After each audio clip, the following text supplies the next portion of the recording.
3 days before his death, I started to wean Mr. Jackson from propofol. Did you do this with his knowledge or without his knowledge? With his knowledge and information. I told him that I wanted him to assume a more natural pattern of sleep. I wanted him to be more physiological, like any of us. If you exercise, you perform, and you're tired, I wanted him to go to sleep naturally. I then asked him, if this is your pattern, what's going to happen when the shows are over? Are you going to continue like this? He said, no, I think I'll do fine. I think I'll be able to sleep without it. But that's what he's saying to me at that time. I said, well, I think we need to try lesser agents, that is not as propofol, to help you and try to see if we can wean it away. So I started 3 days before, which was 72 hours before, because I saw him every night. That's when I started to use more the lorazepam and the Prozeß. Before that night, yes. Had he used them before, or yes. That's the first time that you introduced it to him? No, I introduced it to him about 3 nights or so before. Now, what was the... Well, I think the detective was asking, before those 3 nights, had he ever used Prozeß? Yes, but not where that would be the sole agents. Okay.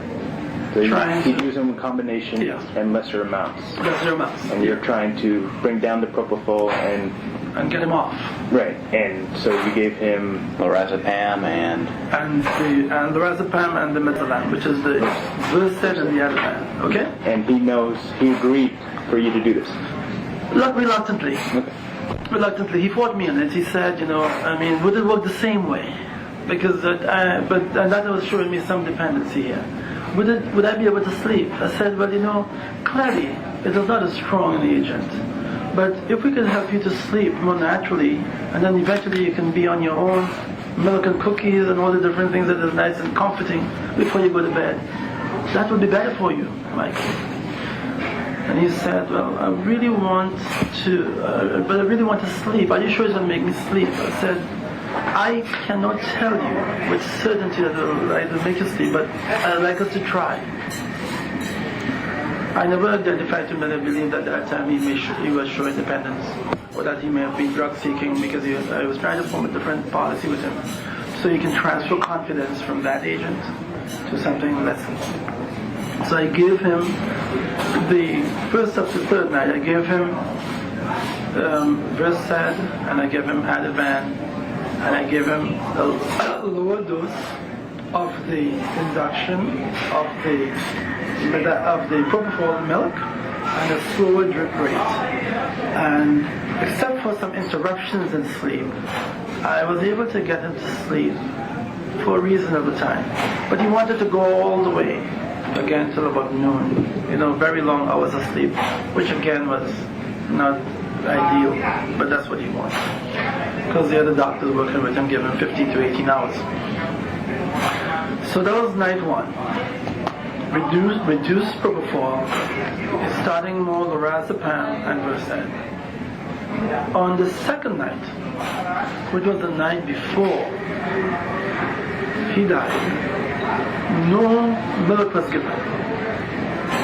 I thought we were really onto something then. He got the lorazepam and the Prozeß only. He seemed to have responded more physiological to that. He wasn't groggy when he woke up. If he got up in the middle of the night, he woke up very quickly. But he got some sleep. He only told me that he felt a little bit more of a hangover during the day.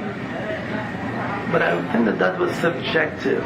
I think that was his telling me, try it your way, but I really don't like it. I want Diprovan. So I said, but you slept pretty well last night, Michael. This is day number 2. So let's continue to try the lorazepam and the Ativan. And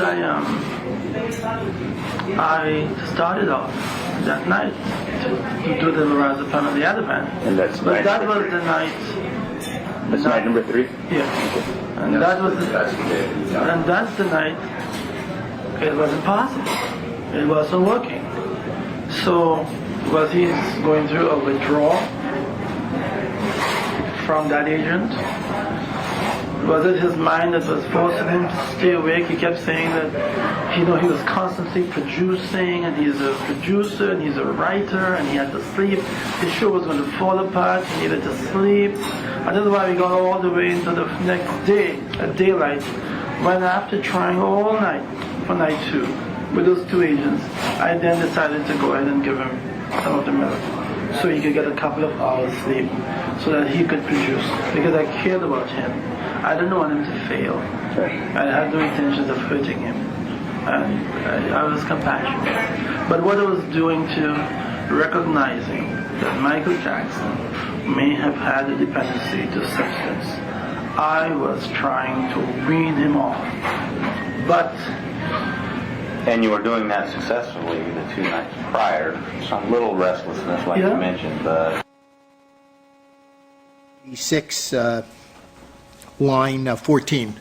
It's 3 minutes after 3. May I see counsel, please?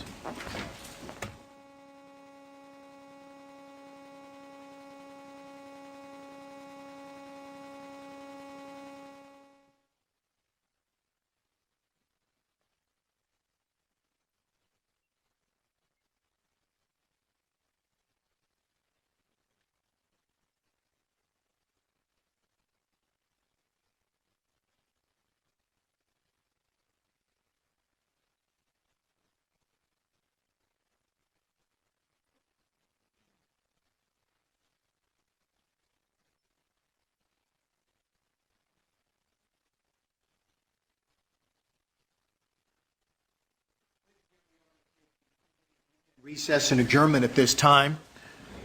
Please be kind enough to give me your full undivided attention as I continue to deliver to you these admonishments. Do not discuss this case among yourselves or with anyone else, or form or express any opinions about the case until it is submitted finally to you. Do not visit any scene or location that may have been referenced or mentioned or involved in this case. Don't perform the experiments or conduct any independent research or investigation on your own or through another person on any topics, subjects, or persons mentioned or involved in the case. This means that you must not, on your own or through another person, access any internet websites, including but not limited to any search engine sites such as Google, Ask, or Bing, or social networking sites, including but not limited to MySpace or Facebook, or text or tweet, or receive any texts or tweets, or access any blogs or messages or post any messages on any site regarding any topics, subjects, or persons mentioned or involved in the case. Don't come into contact with any television or radio programs, newspaper or magazine articles or books regarding any of these topics or subjects or persons mentioned or involved in it. If anyone tries to contact you or otherwise tries to communicate with you about any aspects of this case, or attempts to provide you with contact information, including but not limited to any business card, so that at a later point in time you can contact or communicate any person or organization, immediately cease the conversation or contact, and immediately notify the court staff. Do not discuss any of these issues, if they become issues, with any other members of the jury. You should not have any contact or communication with the defendant, the attorneys, the witnesses, or spectators. If something is deserving of our attention, of course, bring it to the attention of the court staff and security, and make no mention of it to anyone else.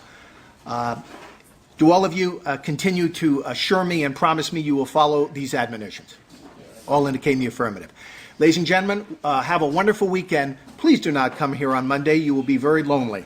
It is Columbus Day. It is a federal, state, and court holiday. And feel free to deal with whatever issues you have in your lives with friends and family or work. Do not come here on Monday. Please come here on Tuesday at the usual time when you meet. And we will start with the jury trial at 8:45 in the morning from your standpoint. And in the meantime, have a wonderful weekend. It's going to be really hot. So stay cool. And we'll see you on Tuesday at 8:45. Good evening, good weekend. Bye.